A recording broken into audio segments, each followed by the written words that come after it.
चाहे जितना दुख पड़े प्यारे, किसी से मत कहो, किसी से मत, चुपचाप मौन होके सह जाओ। तुम्हारा स्वामी विधान करके तुम्हें दुख भेजा है तो बहुत बड़ा उसमें कोई सुख है।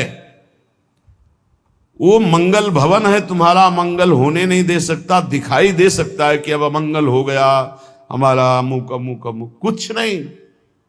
धैर्य पूर्वक अपने मार्ग में सीधे चलते रहो। उसका विधान आया है, वो दुखद हो या सुखद, सुखद है तो हर्षित मत हो, दुखद है तो शोकित मत हो, आगे बढ़ो।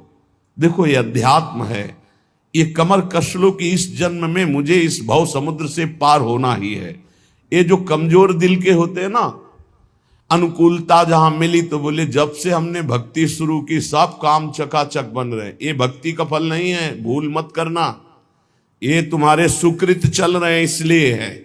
और जिस दिन दुष्कृत का फल आएगा उस दिन भक्ति करते हुए भी कदम रखना मुश्किल हो जाएगा, पग पग पर तुम्हें दुख मिलेगा। ये सिद्धांत को समझ लीजिए तो कभी आप निराश नहीं होंगे, शूरवीर होकर आगे बढ़ते रहेंगे। जो हमारी भक्ति ये नई फसल है और इस फसल की जो आनंद वृत्ति है वो भगवदानंद है, ज्ञानानंद है, अखंडानंद है, प्रेमानंद है। वो ये भोगानंद नहीं है, विषयानंद नहीं कि भगवान की बड़ी कृपा जो चाह वो भोग मिल गए।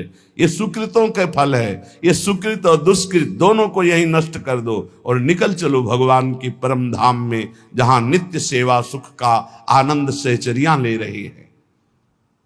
श्रीपाद कह रहे संतर्जयस ताड़यन, कोई मुझे बहुत डांटे भर्त्सना करे और ताड़यन पिटाई भी कर दे, मुझे कुछ कभी शिकायत नहीं करनी प्रभु से। देख रहे हैं ना, वो उन्होंने विधान किया है ना कि इसको पीटो, तो हम चुपचाप पीट लेंगे, किसी से नहीं कहना।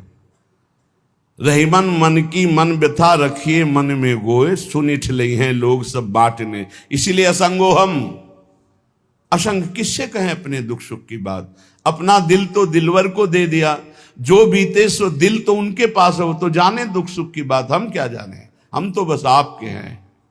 मौन, अपने विषय में न सुख की बात करे न दुख की। मौन बात करे तो प्रभु की करे, नहीं तो मौन।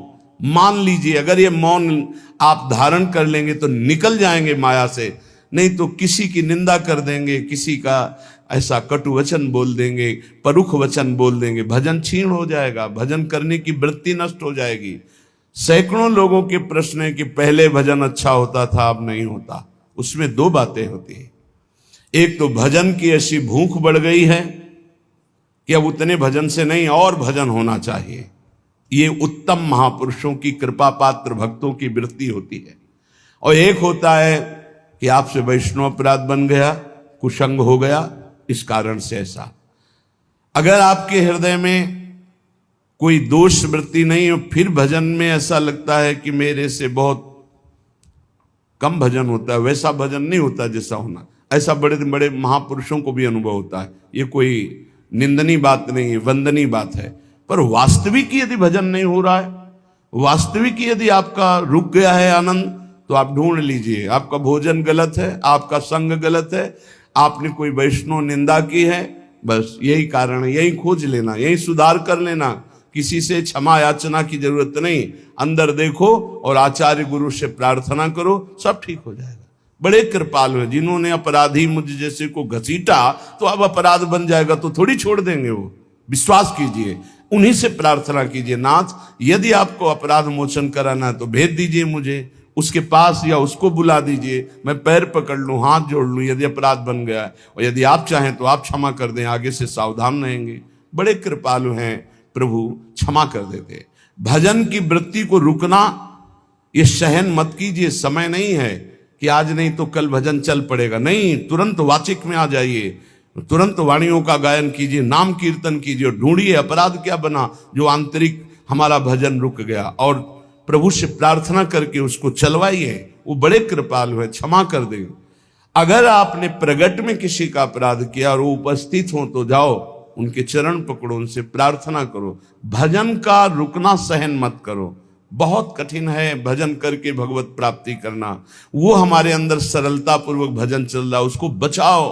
किसी की निंदा मत करना, किसी की अवहेलना मत करना, तुम्हारी कोई निंदा करे, तुम्हारी अवहेलना करे, सह जाना, कह रहे हैं, इसमें कह रहे संतर्जय ताड़यन बंधनन,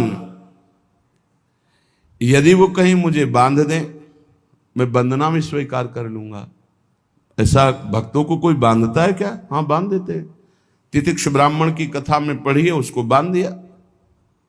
एक सखी बहुत भजनानंदी थी, उसके परिवार के लोग रोज उसे पीटते थे और उसे बांध देते थे। सखूबाई नाम उसका सखी का था। एक सखी बहुत नागरीदास जी के संग में रहकर भजन की वृत्ति उच्च कोटि की सीखी थी, भागमती बाई। उनके पति ही उनके ऊपर सैया लगाकर नई नवीन रानी के साथ बैठते हुए सब पिटाई करते, इतना कष्ट देते, पर वो उच्च कोटि की ऐसी महान भक्ता, परम सिद्ध बरसाने के जो वास करने वाले अपने नागरीदास जी थे, हरिवंश महाप्रभु के शरणागत, उनके सत्संग से ऐसी उच्च कोटि की दशा प्राप्त हुई, उसे कोई फर्क नहीं पड़ा। उसके कष्ट देने के लिए उसके ऊपर सैया लगाते, राजा थे, और नवीन रानी के साथ उसके ऊपर बैठते, उपद्रव करते, मारते, पीटते, लेकिन वो सम रहती। संतर्जय ताड़यन बंधनन, शांत, वो देख रहा है, बस तुमको यही सोचना, वो देख रहा है, मेरा स्वामी देख रहा है। वो देखते हुए मौन है ना, वो चाह रहा है ना, तो तेरा किया मीठा लगे, बस बात समझ लो। इतना तो बहुत बड़ी वस्तु प्राप्त होगी, बहुत बड़ी।